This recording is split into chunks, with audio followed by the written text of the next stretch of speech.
Hi guys, magandang araw po sa inyong lahat. Ito naman pong kaibigan nyo si Jake.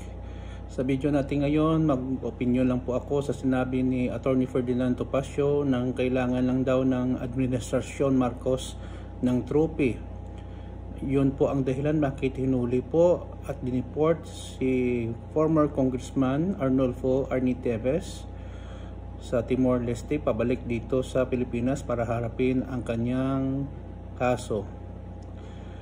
Before tayo guys magsimula, magpapasalamat po ako sa lahat ng mga followers, supporters ng channel ko. Maraming salamat po sa inyong walang sawang panonood at suporta. Kung bago lang kayo sa channel ko at gusto nyo ang video natin, paki-like lang po, share, and huwag kalimutang mag-subscribe. Nabasa ko sa isang news online na sabi ni Attorney Ferdinand Topacio, legal counsel at tagapagsalita ni former Governor Arnulfo Arnie-Teves na kailangan daw ng Administrasyon Marcos ng trophy kasi po sobrang baba ang approval rating ng ating mahal na Pangulo na si Ferdinand Bongbong Marcos Jr. Medyo natawa nga ako nang nabasa ko ang balita kasi ano ang relasyon ng approval rating sa pag-aresto at pag-deport from Timor-Leste kay Arnie-Teves.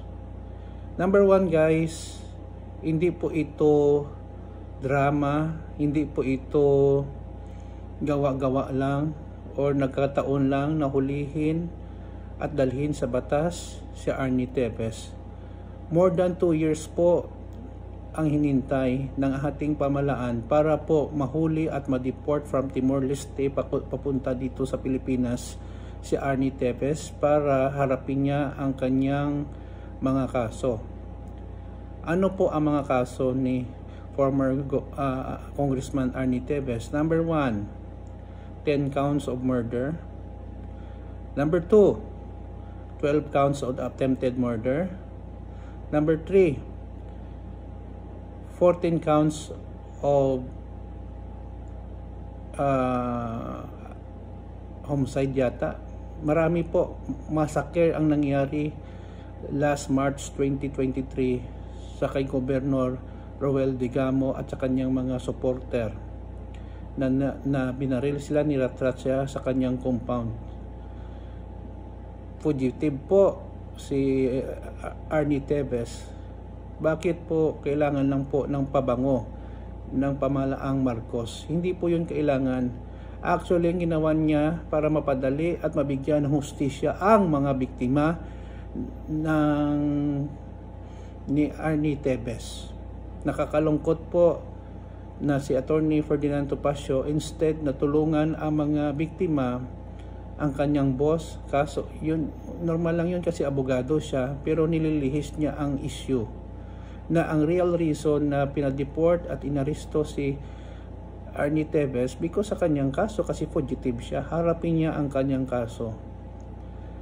So wag po nating isipin na pakulo lang ito ng Administrasyon Marcos, kundi isipin natin na tinulungan tayo ng administrasyon na makamit ang hustisya na matagal nang inaasam ng mga biktima. Okay, so yun lang po guys ang masasabi ko.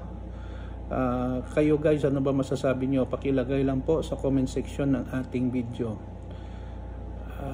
Until then, dito na lang po guys. Kita-kita po tayo sa susunod na video. Maraming salamat po sa inyong panonood at suporta. Mahal ko kayo. Ito naman pong kaibigan nyo si Jake. Paalam.